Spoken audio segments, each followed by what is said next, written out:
guitar. But I want to give a quick lesson on this great little rock rhythm thing that I use all the time.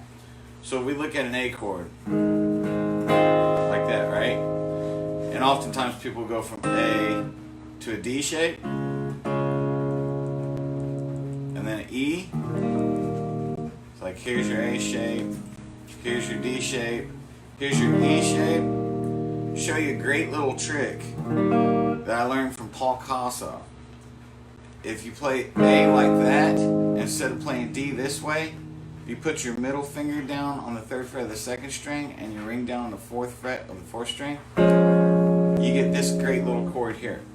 So instead of going from our open A shape to our open D shape, we have this open A shape, play D like this. It's so much easier to get to that. And now if this is our D chord, we move that up 2 frets. There's our E chord. So it's great to keep these chords like in the middle strings.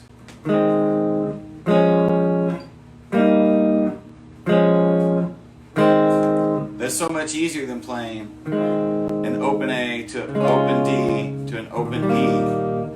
So I have a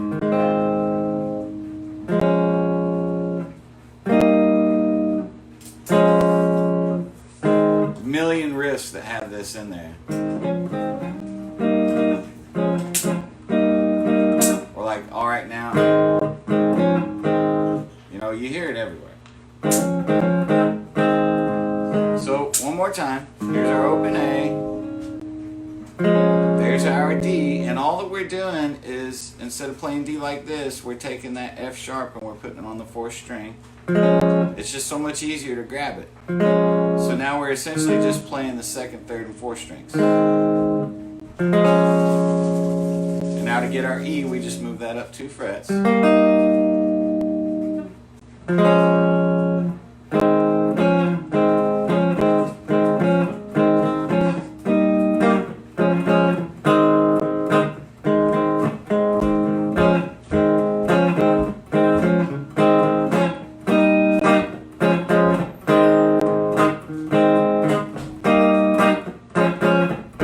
It's a great little tip, great little trick. I use it all the time, especially playing rhythm guitar. So I hope that helps you guys, man. I'll see you soon. Peace.